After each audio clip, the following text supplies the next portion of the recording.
itu bukan ahli di bidang pidana, dia tidak mengerti. Karena yang namanya KDRT itu adalah peristiwa pidana, adalah perkara pidana. Seperti itu. Jadi kalau perkara pidana harus orang yang ahli di bidang pidana yang menyampaikan. Tapi kalau ahli bukan di bidang pidana menyampaikan, ya tidak nyambung lah ya.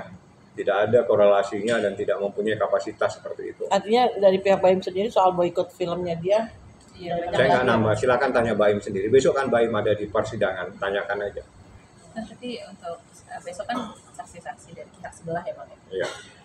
Nextnya nih kalau misalnya itu masih ada bawa-bawa saksi dari pihak? Saya nggak tahu, kalau dia mau ngajukan saksi silakan.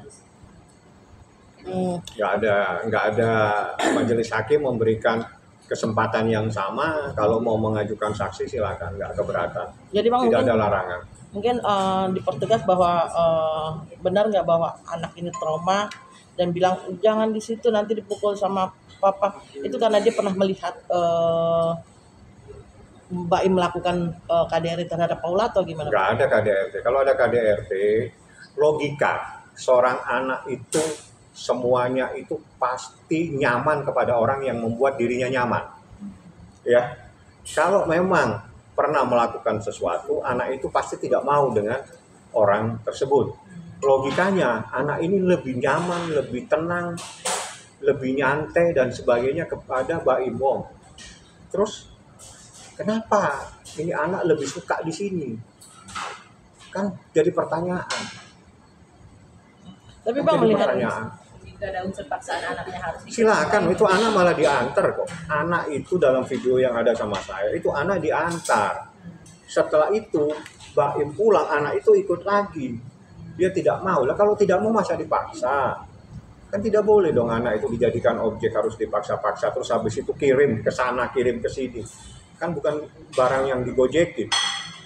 Tapi Bang, sempat kan terdengar di persidangan bahwa adanya yang namanya dari karyawannya Mbak Im yang bilang bahwa memang ada si N ini suka ada di kamarnya Mbak Im saat sering berlama-lama, itu mungkin bisa diterangkan nggak sih Mas? Itu ada di fakta-fakta persidangan, ada keterangan saksi yang menyatakan pernah melihat seorang laki-laki yang bukan muhrimnya berada di kamar dengan seorang wanita yang tidak lain, wanita tersebut adalah istri dari seorang laki-laki.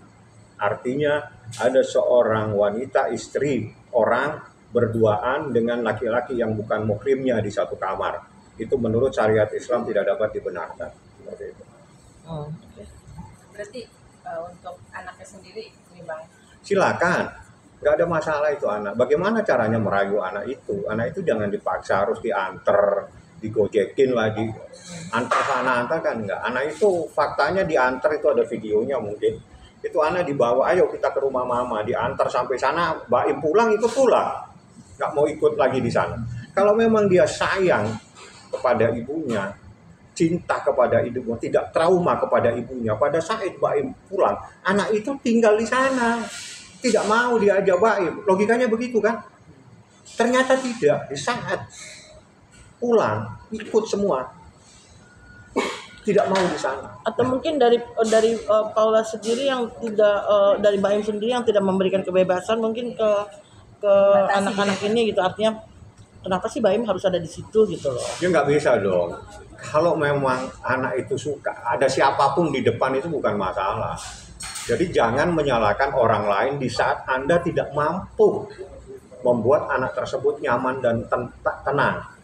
Nggak boleh dong nyalakan orang lain. Bagaimana Anda rayu anak ini? Bukan, terkadang kan gini loh Bang, namanya mungkin Paula dengan kesibukan dia jarang bertemu dengan anak, artinya kan kadang kedekatan juga kurang dekat gitu loh Bang. Nah, iya, memperbaiki diri, bukan menyalahkan orang. Tidak perlu menyalahkan orang, harus memperbaiki diri.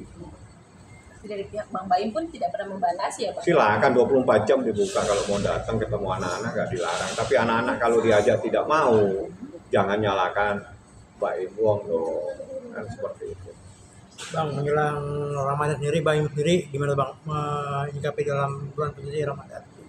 Iya, puasa sebagaimana kewajiban kita semua. Saya juga puasa, barusan juga buka puasa dan sebagainya.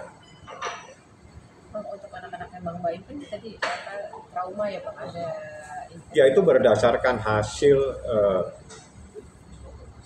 psikolog ya. Psikolog anak menyatakan ada delay trauma istilahnya, saya nggak paham.